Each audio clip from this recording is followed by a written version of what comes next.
I'll be the first to admit that the Quran contains peaceful teachings. Unfortunately, the peaceful teachings were abrogated or canceled by Allah's commands to violently subjugate the entire world. But that doesn't stop Muslim apologists from quoting the abrogated peaceful verses and pretending that Islam still calls for peace. So it's good to be ready with Muslim commentaries that explain that the peaceful verses have been abrogated. Don't be duped by Dawagandists. But there's an additional problem here, namely that we don't always have easy access to the commentaries. Quran commentaries are often abridged so that you're not necessarily getting the full picture when you read an English translation. Consider an example. Hi David, I am wondering if you could show us the picture of the Tafsir Ibn Kathir commentary on the abrogation of Surah 2:256, please, because I cannot find it nowhere what you have read and said on this in one of your old videos. I need a photo of this important information to use it for my future debates with Muslims to expose the true teachings of Islam. Thank you, David. A picture you want, a picture you shall have. All right, so I've quoted the Tafsir of Ibn Kathir at various times to show that Surah 2, verse 256 of the Quran, there is no compulsion in religion, one of the handful of verses that are used to show that Islam is a religion of peace and tolerance, was abrogated by later commands to violently subjugate the world. But if you go to the online version of Ibn Kathir, or if you purchase the 10-volume Darussalam edition, you won't find the passage I quote. So where am I getting it? Well, again, the English translations are abridged, so different translators leave out certain things.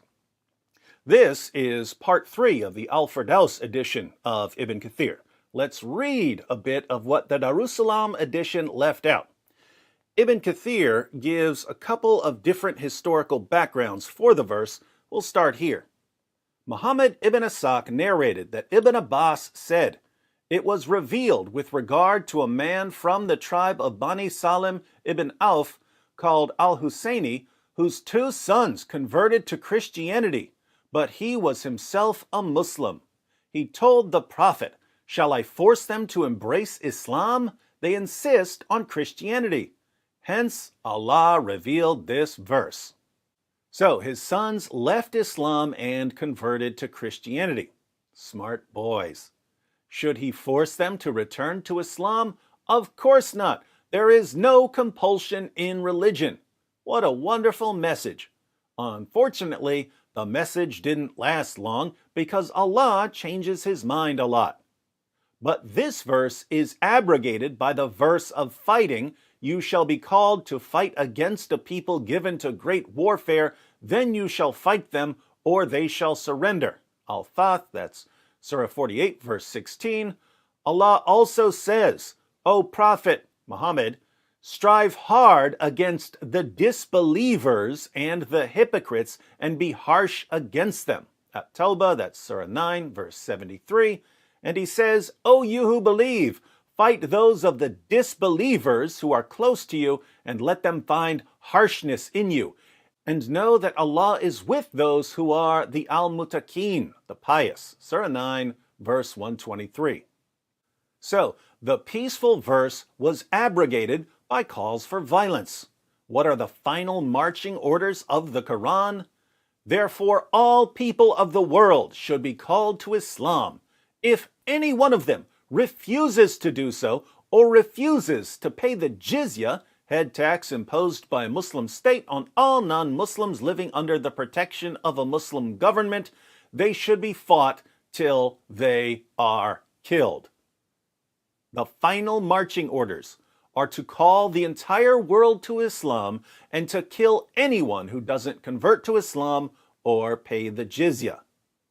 So, people ask, why are so many terrorist attacks carried out in the name of Islam? Why are there so many Islamic terrorist groups? Why are there forced conversions? Why are there blasphemy laws in Muslim countries? Why is there a death penalty for apostates? Muslim apologists reply, no, my good man. None of that has anything to do with Islam. The Quran says that there is no compulsion in religion. That's what Islam teaches. All of the bloodshed and massacres are due to a simple misunderstanding of Islam. Unfortunately for Muslim apologists, their own sources say that the peaceful teachings were revealed in certain situations and that they only applied in certain circumstances. These peaceful teachings were later abrogated by commands to violently subjugate the entire world. So, James, you can add that passage to your collection. I'll put the passage up on the screen without any underlining so you can take some screenshots. It just backfired on me. It just backfired on me. This is a part of our religion. There's a reason to it. Yeah. There's a reason why there's a capital punishment. Yeah.